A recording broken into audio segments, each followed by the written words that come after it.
Science 1 का chapter 1 gravitation. इस lesson के एंड में जो एक्सरसाइज दिया है उसका पूरा नोट्स इस पूरा का पूरा नोट्स इस वीडियो में दिया हुआ है।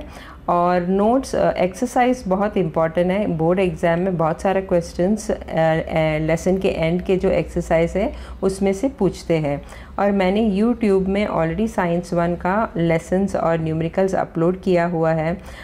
लेसन्स को अच्छी तरह समझने के लिए, न्यूमेरिकल्स को अच्छी तरह समझने के लिए उस वीडियोस को ज़रूर देखिए।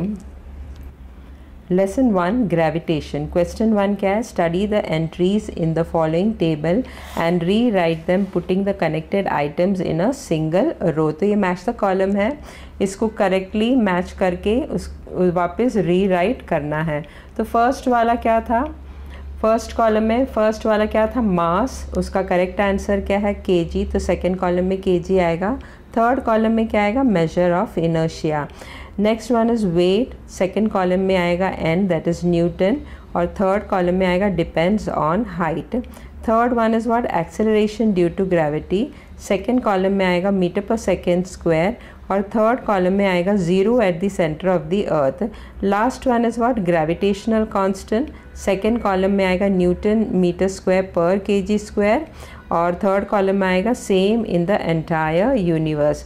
ना क्वेश्चन 2 क्या है? Answer the following question. Question 2 में फर्स्ट वाला क्वेश्चन ए क्या है? What is the difference between mass and wait of an object?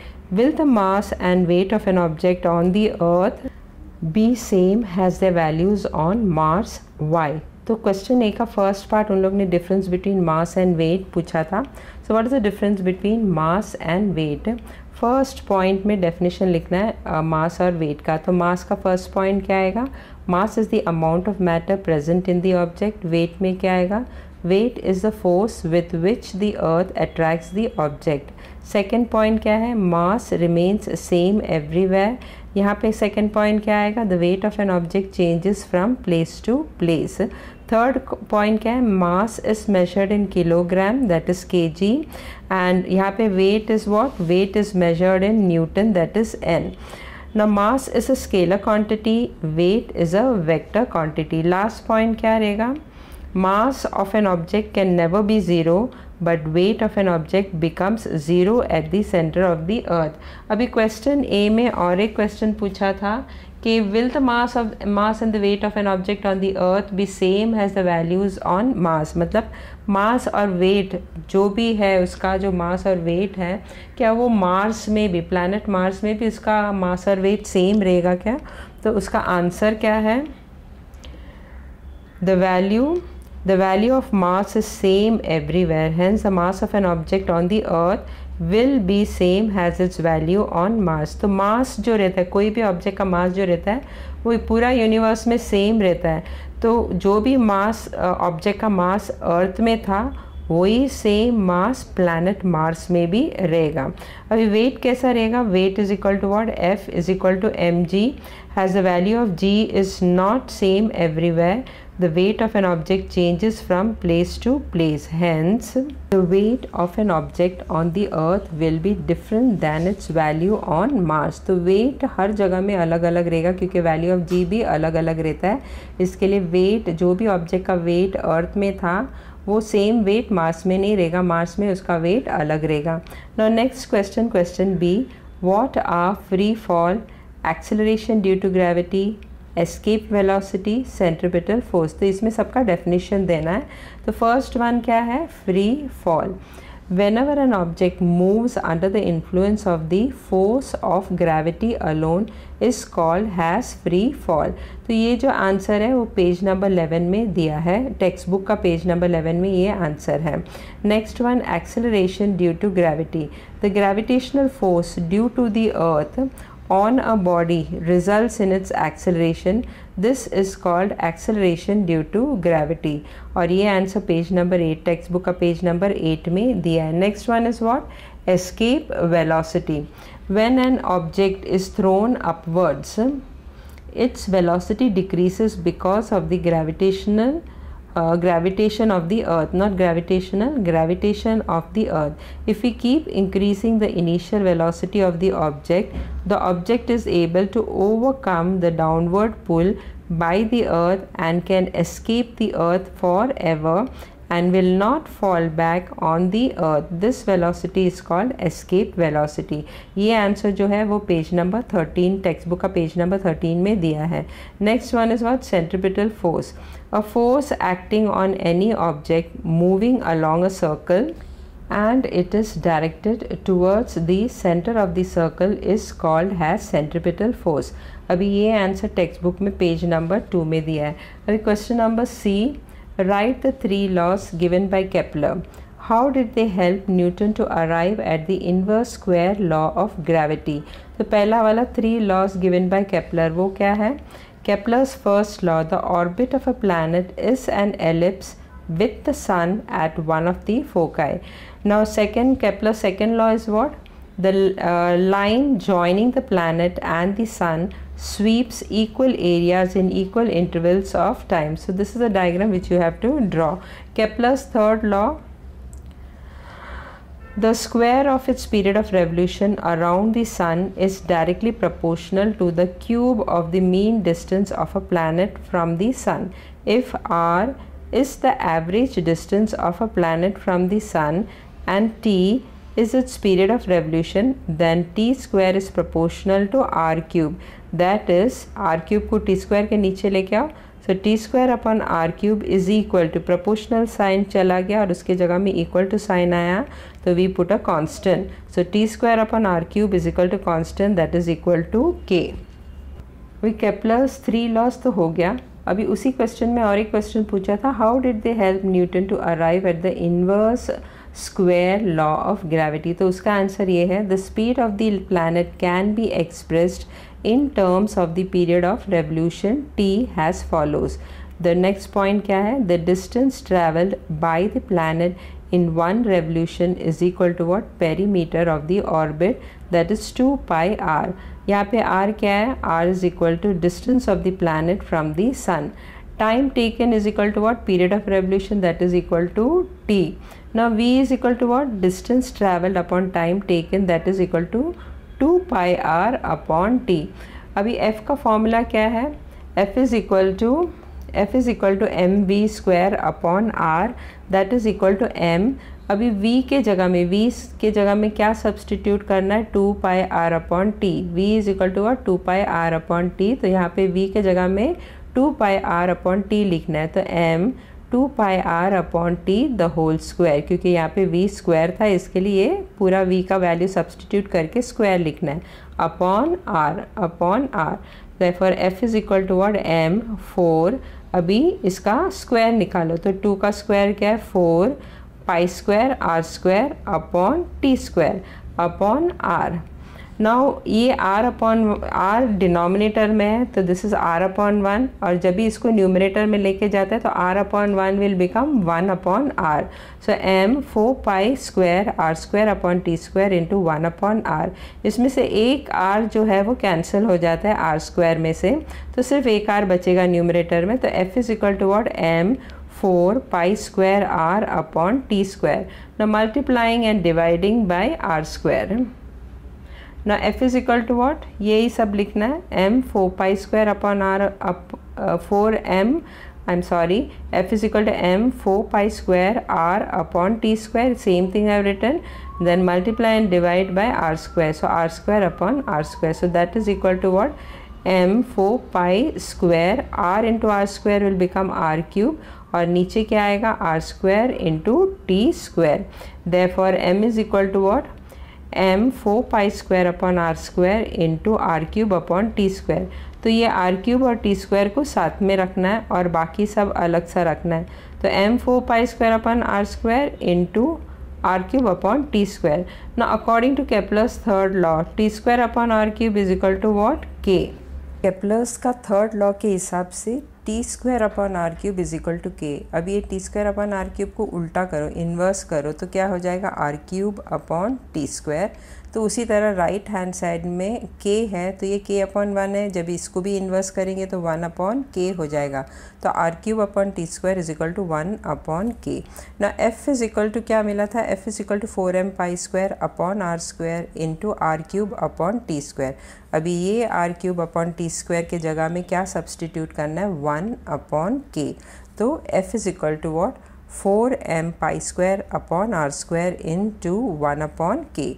अब ये सबको जोड़ लो तो f क्या है, 4m² इंटू 1 क्या रहेगा, 4m²। डिनोमिनेटर में क्या आएगा, r² इंटू k। अभी इसमें 4m और π² और k ये सब कांस्टेंट है, इसका वैल्यूज़ कभी चेंज नहीं होगा, it will remain same only. तो but 4m² upon k is equal to what, constant. तो f क्या हो जाएगा, अभी इसमें 4m² k कांस्टेंट है तो सिर्फ डिनोमिनेटर में r² रह जाएगा। Therefore f is equal to what, constant into 1/r²। That means what, जब भी कांस्टेंट निकाल देगा तो प्रोपोर्शनल साइन आएगा। Therefore f is equal to what, proportional to 1/r²। that is f is inversely proportional to r²। ये page number 3 में और 5 में दिया है। पेज नंबर 3 टेक्स्ट बुक का पेज नंबर 3 और 5 में दिया है। पेज नंबर 3 में केप्लर्स 3 लॉ दिया और बाकी सब पेज नंबर 5 में दिया है। और स्टेट केप्लर्स 3 लॉ ये मार्च 2022 का बोर्ड एग्ज़ाम में ये पूछा गया था। Now next question D, a stone thrown vertically upwards with initial velocity u reaches a height h before coming down. Show that the time taken to go up is same as the time taken to come down. तो we have to find out कि जो time उसको ऊपर जाने को लगा था वही टाइम उसको नीचे आने को भी सेम टाइम लगा था। So that we have to show. Now यहाँ पे दो फॉर्मूला यूज़ करना है, v is equal to u plus at and s is equal to ut plus half at²। पहला फॉर्मूला जो है v is equal to u plus at, let us take that as 1। अब ये at जो right hand side में है plus at, उसको left hand side में लेके आओ। जब ये लेफ्ट हैंड साइड में आएगा तो plus at will become minus at। Therefore u is equal to v और ये 80 इधर आ जाएगा तो माइनस 80 हो जाएगा। So therefore u is equal to v minus 80। Let this be 2। अभी सेकेंड फार्मूला कौन सा यूज़ किया था, s is equal to ut plus half at²। Let this be 3। अभी यहाँ पे u के जगह में सब्सटीट्यूट, इंस्टेड ऑफ u के जगह में क्या सब्सटीट्यूट करना है, v माइनस 80। तो v माइनस 80 u के जगह में डालना है। तो s is equal to u के जगह में क्या डाला है, v माइनस 80। फिर उसके बाद t है तो into t plus half at²। From two क्यों लिखा है, क्योंकि u के जगह में v माइनस 80 डाला है। वो कहाँ से मिला, फ्रॉम टू में लिखा था u is equal to v minus 80। Now multiply this t with v minus 80। So what you will get, s is equal to t into v vt minus 80 into t at² plus half at²। That is equal to, अभी ये we को ऐसे ही रखो और ये इतना part को denominator को इक्वलाइज करना। ये अपॉन 2 है, ये अपॉन 1 है, तो एलसीएम क्या रहेगा 2। तो 2 को माइनस 80² से मल्टीप्लाई करो तो what you will get, V T will remain as it is. इसको इक्वलाइज नहीं करना है। तो वी टी माइनस 280², 2 को 80² से मल्टीप्लाई किया तो 280² प्लस 80² अपॉन 2। ये अपॉन 2 सिर्फ यहाँ तक रहना चाहिए, वीटी के नीचे नहीं आना चाहिए। अभी माइनस 280² प्लस 80² सब दोनों मिला के कितना हो जाएगा, माइनस 80²। सो S is equal to what, VT minus 80² upon 2। Let this be 4। अभी कोई भी चीज़ जब भी ऊपर जाता है तो v हमेशा 0 रहता है, और कोई भी ऑब्जेक्ट जब भी उसको नीचे फेंका जाता है तो u will always be equal to 0। उसी तरह कोई भी ऑब्जेक्ट को ऊपर फेंको तो g जो रहता है वो नेगेटिव रहता है। एक्सेलरेशन ड्यू टू ग्रेविटी वो हमेशा नेगेटिव रहता है, क्योंकि वो it is going against the force of attraction of the earth. Gravitational force of attraction के अगेंस्ट जा रहा है। तो जब भी कोई ऑब्जेक्ट को ऊपर फेंको तो g will be what, minus g। उसी तरह कोई भी ऑब्जेक्ट को नीचे फेंको तो g will not be minus, it will be plus g। तो इक्वेशन न्यूमेरिकल सॉल्व करते वक्त ये हमेशा याद रखना। अभी when the stone moves upward, अभी ये ऊपर जा रहा है ऑब्जेक्ट, स्टोन जो है वो ऊपर जा रहा है, तो यहाँ पे s is equal to H, t we will take it as t1, a क्या रहेगा माइनस g क्योंकि ऊपर जा रहा है, u ही रहेगा और v क्या रहेगा 0, vq 0 है क्योंकि ऑब्जेक्ट इज गोइंग और stone is going upwards. Now from equation 4 में s के जगह में क्या लिखना है h, v के जगह में क्या लिखेंगे 0 इंटू टी, तो 0 इंटू टी क्या हो गया 0, सो h is equal to 0 minus half, a के जगह में g का वैल्यू डालना है, अभी g क्या है माइनस g, तो minus g into T square, t is what t1, तो यार it will come t1 square. ना h is equal to minus into minus क्या हो जाएगा plus, therefore h is equal to what half g t1 square, let this be 5।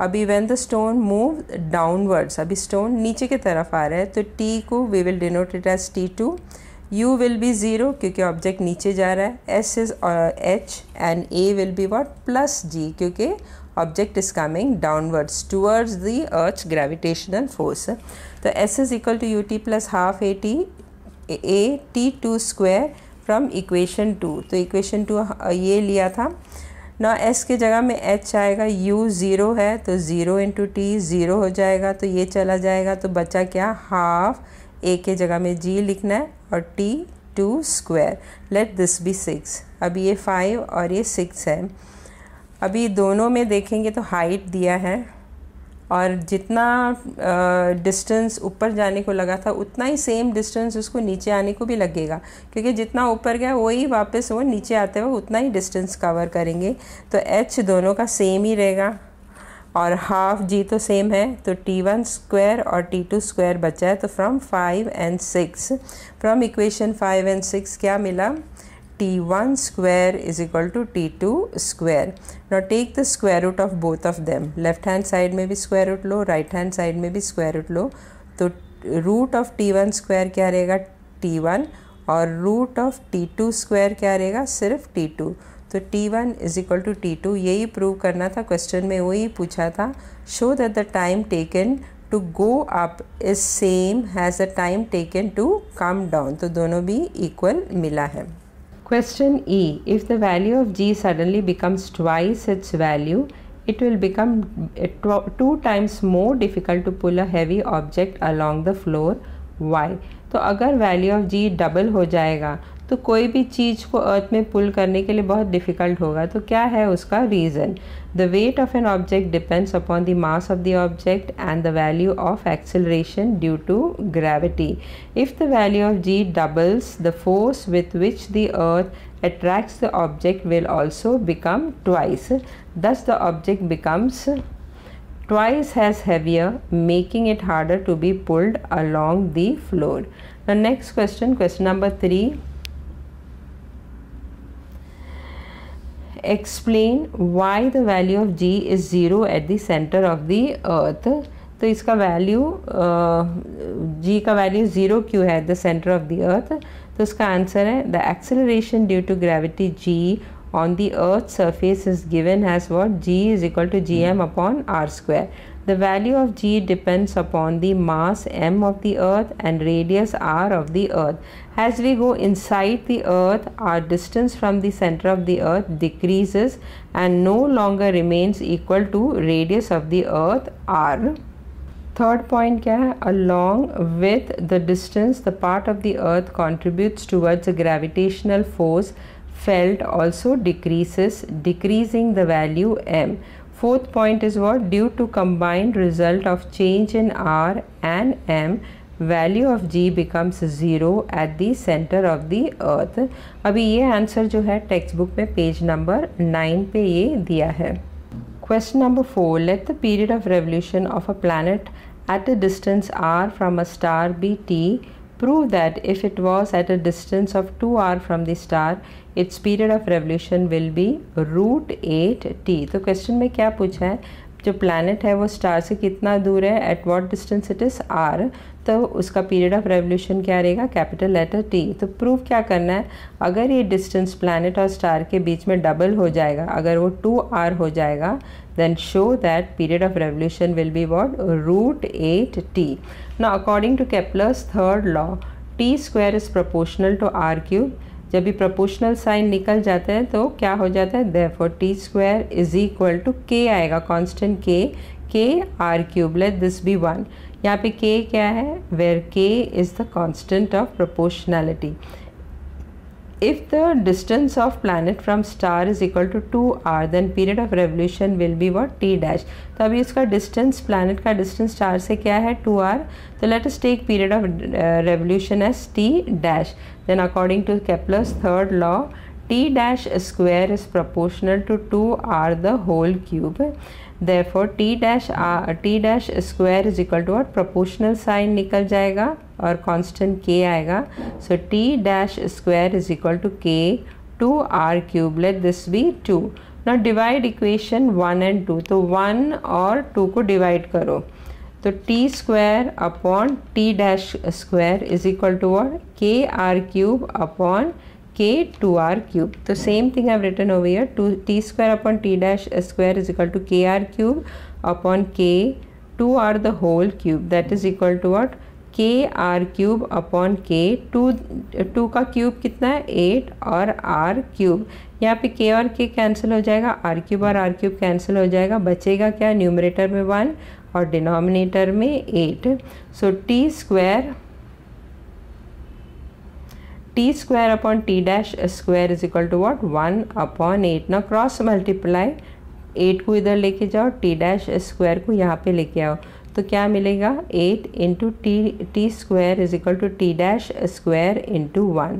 So T dash square is equal to what, 8t square. Now take square root on both the side.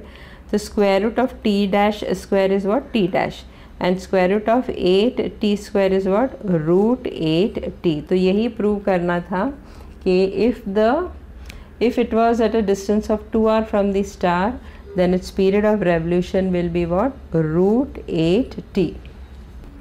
Question 5, solve the following example। अभी question 5 सब numericals है। तो first sum क्या है, question number A, an object takes 5 seconds to reach the ground from a height of 5 meter on a planet। what is the value of g on the planet। Time t कितना दिया है, 5 seconds, height s कितना दिया है, 5 metre. ढूंढना क्या है, g ढूंढना है। फॉर्मूला क्या यूज़ करेंगे, s is equal to U T plus half G T square. Therefore s के जगह में क्या आएगा, s के जगह में 5, तो 5 इज इक्वल टू u 0 है, तो 0 into T plus half G into 5 square. अब ये 0 इंटू टी तो चला जाएगा, इट विल बिकम 0। तो 5 is equal to what, half G into 25। ना ये 2 को यहाँ पे लेके आओ लेफ्ट हैंड साइड में, 2 जब लेफ्ट हैंड साइड में आएगा तो न्यूमरेटर में जाएगा और 25 जो है वो डिनोमिनेटर में आएगा। Therefore g is equal to what, 5 into 2 upon 25। 5 और 25 विल गो इन 5 टेबल, 5 1 जा 5 5 जा, तो g का वैल्यू कितना है, 2 upon 5। So g is equal to what, g is equal to 2 upon 5। जब भी 2 को 5 से डिवाइड करेंगे तो what we get, 0.4। So g is equal to 0.4 metre पर सेकेंड स्क्वायर। तो आंसर क्या है, the gravitational acceleration of the planet is how much, 0.4 metre पर सेकेंड स्क्वायर। और ये क्वेश्चन जो है मार्च 2022 में बोर्ड एग्जाम में पूछा था। Second numerical, the radius of planet A is half the radius of planet B। If the mass of A is ma, what must be the mass of B so that the value of G on B is half that of its value on A। तो जो भी information question में दिया, let us write down that। planet A के बारे में क्या दिया है, mass of planet A is, let us denote that by ma, radius has RA, और उन लोग ने radius क्या दिया, radius of planet A is half the radius of planet B। तो RA is equal to what, RB upon 2, और acceleration due to gravity is what, GA, let us denote that as GA। उसी तरह planet B का मास क्या है, MB, radius क्या है, RB, acceleration due to gravity let us denote that by GB, और question में क्या दिया है, the value of G on B is half that of its value on A, that is GB is equal to GA upon 2। और ढूंढना क्या है, mass of the planet B। कौन सा फॉर्मूला यूज़ करेंगे, G is equal to GM upon R square. तो therefore GA क्या रहेगा,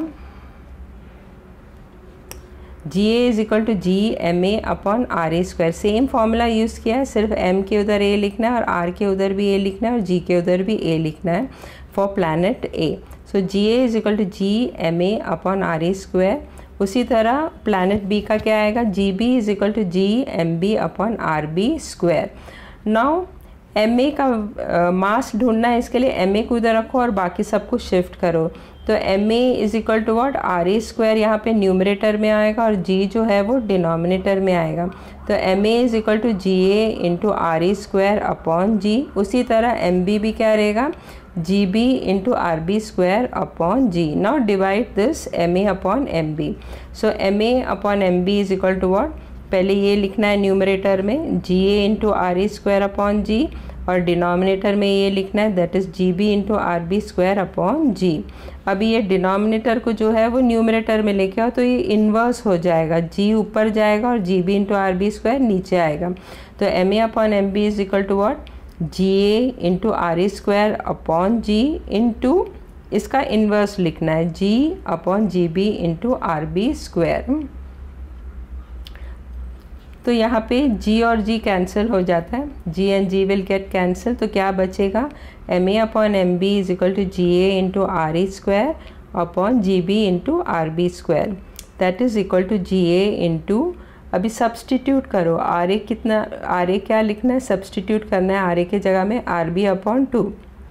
तो G A into R B upon two the whole square upon G B के उधर क्या डालना है, जी ए अपॉन टू। तो G A upon two into R B square. अभी इसको ओपन करो तो what you will get, M A upon M B is equal to what, M A upon M B is equal to what, G A into R B square upon 4, 2 the whole square is what 4 और नीचे क्या आएगा, G A upon 2 into R B square.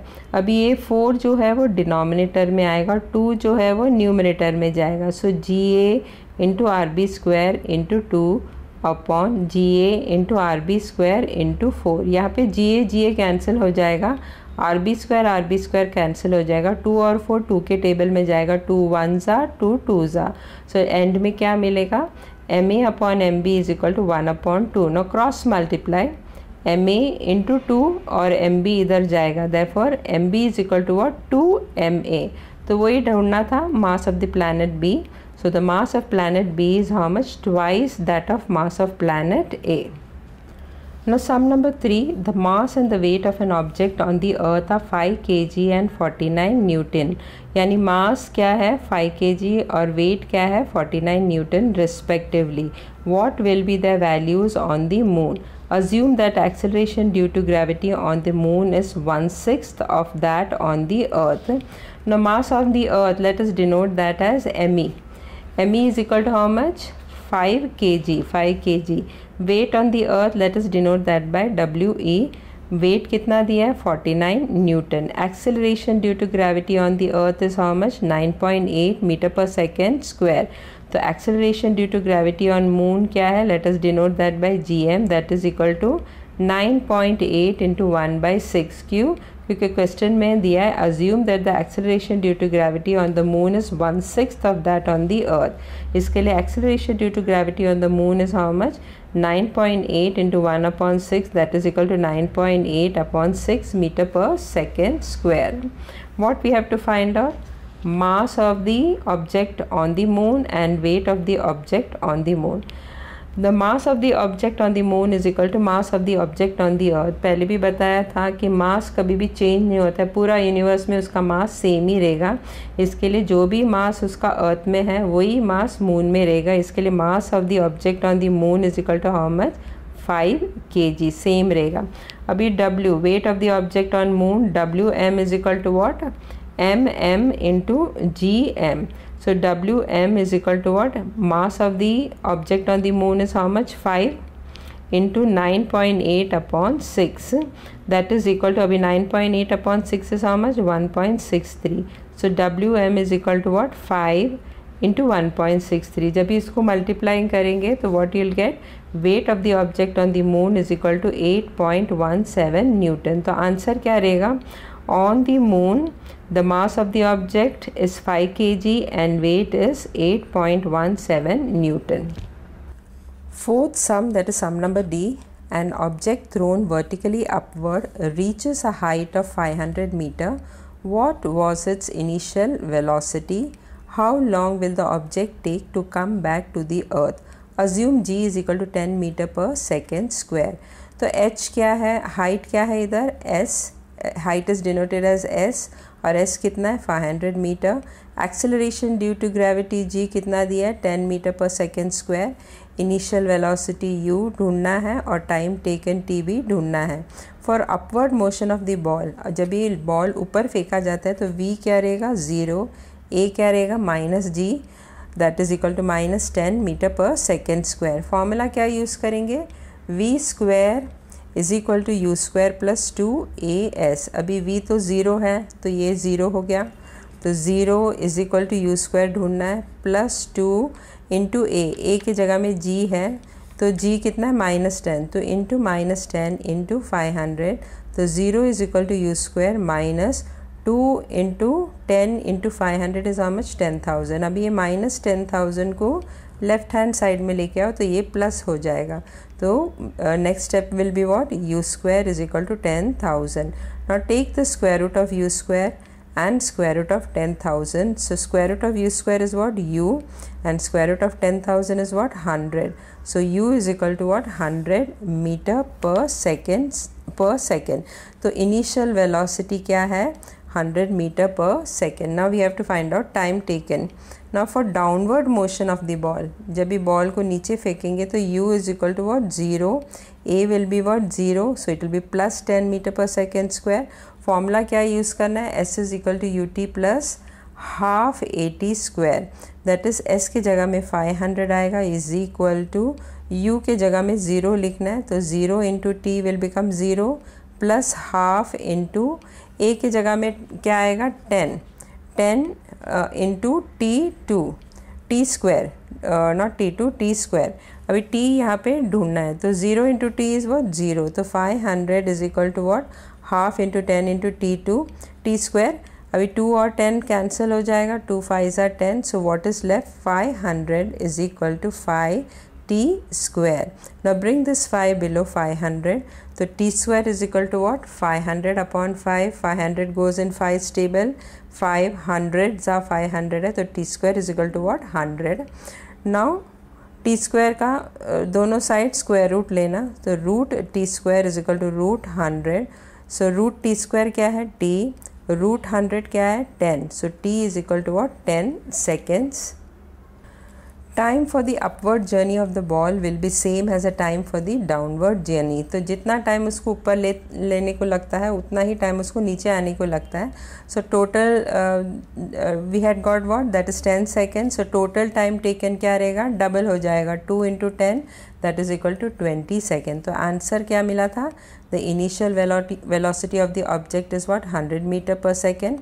और फिर time कितना लगेगा, the total time taken by the object to reach the height and come down is what 20 seconds. Sum number 5, that is E. A ball falls off a table and reaches the ground in 1 second. Assuming g is equal to 10 meter per second square, calculate its speed on reaching the ground and the height of the table. तो initial velocity u is equal to 0 क्योंकि वो table के ऊपर से नीचे आता है.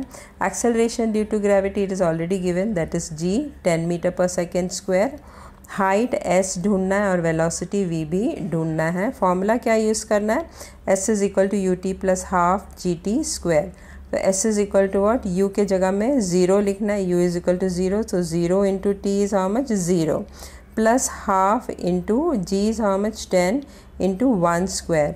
1 square क्या है 1, तो 10 इंटू 1 क्या है 10, तो ये तो पूरा 0 हो गया. Therefore s is equal to what, half into 10, half into 10. Now 10 goes in 2's table, that is 2 5s are 10, so s is equal to how much, 5 meter. Now next v square is equal to u square plus 2gs. v square is equal to u तो 0 है तो यहाँ पे 0 आएगा, plus 2 g क्या है 10, तो into 10 into s क्या है, s इज इक्वल टू 5. अभी just now we had found out s is equal to what 5 metre. So 2 into 10 into 5. So v square is equal to what? 2 5s are 10, 10 10s are 100. Now take square root on both the side, left hand side or right hand side. So root v square is equal to root 100. Root v square is what? V, and root 100 is what? 10. So v is equal to what? 10 meter per second. So what is the answer? The velocity of the ball when it reaches the ground is 10 meter per second, and the height of the table is how much? 5 meter. Sixth sum, that is sum number F. The masses of the earth and moon are 6 into 10 to the power of 24 kg and 7.4 into 10 to the power of 22 kg respectively. The distance between them is 3.84 into 10 to the power of 5 kilometer. यानी अर्थ और moon के बीच का जो distance है वो कितना है? 3.84 into 10 to the power of 5 kilometer. Calculate the gravitational force of attraction between the two. तो अर्थ और मून के बीच में जो ग्रेविटेशनल फोर्स ऑफ अट्रैक्शन है वो ढूंढना है. Use g is equal to 6.7 into 10 to the power of -11 newton metre square K G to the power of -2. तो g का वैल्यू भी दिया है. So mass of the earth me, let us denote that as me, that is equal to how much? 6 into 10 to the power of 24 kg.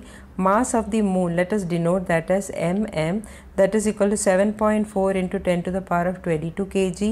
Distance r, earth और moon के बीच में कितना distance है? 3.84 into 10 to the power of 5 kilometer. Convert this into meter. तो kilometre को metre में convert करते हुए we have to multiply by 1000. 1000 में 3 ज़ीरो है तो ये 5 में 3 ऐड करना है तो it will become 10 to the power of 8. So r is equal to 3.84 into 10 to the power of 8 meter. Gravitational constant g भी क्वेश्चन में दिया था, that is 6.7 into 10 to the power of -11 newton metre square per kg square. ढूंढना क्या है? Gravitational force ढूंढना है. तो ग्रेविटेशनल फोर्स का फॉर्मूला क्या है? F is equal to g m1 into m2 upon r square. अभी m1 इधर क्या है? मास ऑफ दी अर्थ, और m2 इधर क्या है? Mass of the moon. So f is equal to what? g कितना है? 6.7 into 10 to the power of -11 into mass of the earth कितना है? 6 into 10 to the power of 24 into mass of the moon कितना है? 7.4 into 10 to the power of 22 upon r कितना है? 3.84 into 10 to the power of 8. So r square, so this will become 3.84 into 10 to the power of 8 the whole square. Now take all the tens together. तो numerator में क्या क्या आएगा? 6.7 into 6 into 7.4 into 10 to the power of 22, 10 to the power of 24 into 10 to the power of -11. और denominator में square था, इसके लिए इसको दो बार लिखना है. 3.84 into 3.84 into 10 to the power of 8 into 2 कितना हो जाएगा? 8 2 ज़ा 16. So into 10 to the power of 16. अभी 6.7 इंटू 6 इंटू 7.4 इंटू 10, टेंस का सबको ऐड करो. ये 16 जो है डिनोमिनेटर में वो ऊपर जाएगा तो -16 हो जाएगा. तो 10 का पावर कितना हो जाएगा? 22 + 24 -11 -16. इसको जब कैलकुलेट करेंगे तो कितना मिलता है? 10 to the power of 19. So 6.7 into 6 into 7.4 into 10 to the power of 19 upon 3.84 into 3.84. इन सबको कैलकुलेट करेंगे, इसको मल्टीप्लाई करके और इसको भी मल्टीप्लाई करके दोनों को डिवाइड करेंगे तो क्या मिलता है? 20.17 into 10 to the power of 19. अब ये पॉइंट को इधर शिफ्ट करो तो it will become 2.01. So this will become 2.01. अभी पॉइंट को इधर शिफ्ट किया है on the left hand side, तो ये 10 to the power of 19 will become 10 to the power of 20. So it will become 2.01 into 10 to the power of 20. अभी point के बाद 01 एकदम स्मॉल है, बहुत स्मॉल नंबर है, तो we can neglect that. So final answer is what? 2 into 10 to the power of 20 Newton. So the gravitational force between the earth and the moon is how much? 2 into 10 to the power of 20 Newton. Last numerical, that is sum number G. The mass of the earth is 6 into 10 to the power of 24 kg. The distance between the earth and the sun is 1.5 into 10 to the power of 11 meter. If the gravitational force between the two is 3.5 into 10 to the power of 22 Newton, what is the mass of the sun. तो mass of the सन ढूंढना है और g का value दिया है, g is equal to 6.7 into 10 to the power of -11 newton metre square kg to the power of -2। और mass of the earth let us denote that as me। तो me का value कितना दिया है, 6 into 10 to the power of 24 kg। Gravitational force F that is gravitational force between the earth and the sun, वो कितना दिया है, 3.5 into 10 to the power of 22 newtons. Distance r, that is distance between the earth and the sun, is given how much, 1.5 into 10 to the power of 11 meter. So distance r is equal to 1.5 into 10 to the power of 11 meter. Gravitational constant g भी दिया है 6.7 into 10 to the power of -11 Newton meter square per kg square. Mass of the sun that is ms ढूंढना है। Formula क्या है, F is equal to G m1 into m2 upon R square. F is equal to G m1 इधर क्या है, mass of the अर्थ, और m2 इधर क्या है, mass of the sun upon R square. अभी मास ऑफ द सन ढूंढना है, तो मास ऑफ द सन को इधर रख के जी me अपॉन आर स्क्वायर को लेफ्ट हैंड साइड में शिफ्ट करो, तो ये आर स्क्वायर जो डिनोमिनेटर में है वो न्यूमरेटर में चला जाएगा। तो M S is equal to F into R square और G into M E denominator में आएगा ना। Substitute the value, M S is equal to force is how much, force is equal to 3.5 into 10 to the power of 22 into R is how much, 1.5 into 10 to the power of 11, लेकिन square है, R square है, इसके लिए the whole square 1.5 into 10 to the power of 11 the whole square upon G is how much, 6.7 into 10 to the power of -11 into mass of the earth is given how much, 6 into 10 to the power of 24, 6 into 10 to the power of 24. Now take all of them together. अभी 3.5 into 1.5 into 1.5 is how much, 7.88, और 10 to the power of 22 into 10 to the power of 11 into 10 to the power of 11 will be how much, 22 plus 11 33, 33 plus 11 44, so 10 to the power of 44.